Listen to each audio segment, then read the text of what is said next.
Bonjour à tous et bienvenue sur C17. Nous sommes en direct du pont de Tadon à La Rochelle. Définitivement fermé suite à une étude commandée par le département, le pont de Tadon, rongé par la corrosion, n'est pas réparable. Jean-Marc Soubest, vous êtes conseiller municipal d'opposition et membre de Écologie Les Verts. Je voudrais votre avis concernant ce fameux pont et sa fermeture. Oui, écoutez, c'est un sujet qui n'est pas nouveau. Non. C'est un sujet qui n'est pas nouveau puisque il y a 20 ans, le comité de quartier de Tadon, le CADIT, alertait ça, oui. Maxime Bonneau et les membres du conseil municipal, dont Olivier Falorni, Jean-François Fontaine.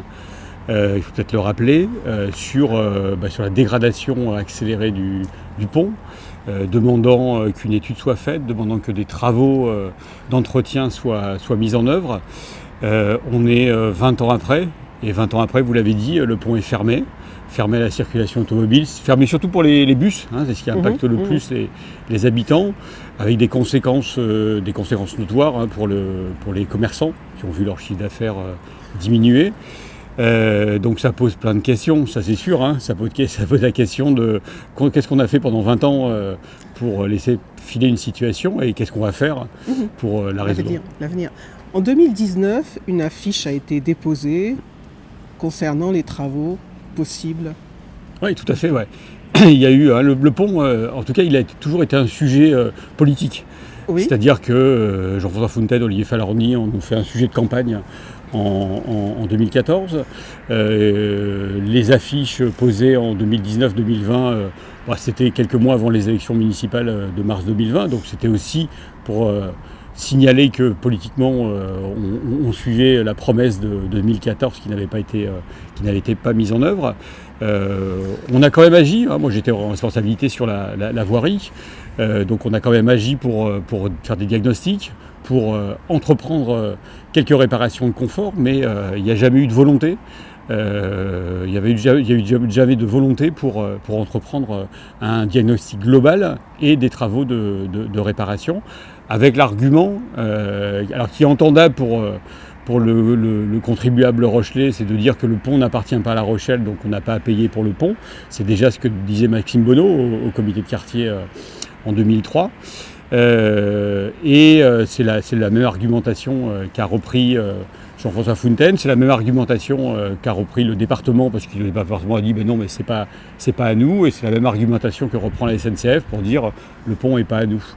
Ce qu'on sait, c'est que de toute façon c'est le contribuable qui va payer. Oui, de toute façon. De toute façon, l'avenir, c'est quoi pour ce pont ? De toute façon, il faut le refaire ou le remplacer ou... L'avenir, c'est d'abord, je crois, une vraie étude complète. Alors, celle commandée par le département, j'ai aussi l'occasion d'être conseiller départemental, donc de participer à ces discussions. C'est un vrai diagnostic total pour savoir s'il est réparable.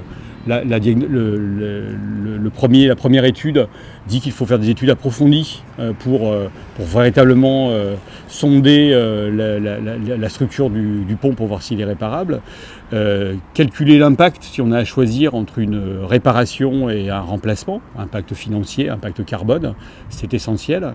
Et puis à mon avis, c'est d'abord de la transparence. Aujourd'hui, les citoyens, ils comprennent pas pourquoi on a fermé le pont du jour au lendemain, ils comprennent pas pourquoi on a laissé tomber ce pont pendant 20 ans. Et ce qu'ils comprennent, c'est qu'ils vont payer, et ils vont payer beaucoup plus qu'ils n'auraient eu à payer en 2003 si, à l'époque, les collectivités s'étaient lancées dans la réparation.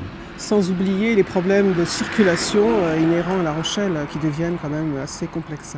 Oui, alors ça c'est lié à des phénomènes plus globaux de mobilité et d'obligation pour les salariés d'aller habiter souvent très loin. Mais la fermeture du pont, en tout cas, pose des problèmes pour la circulation des bus, pour l'efficacité des transports collectifs.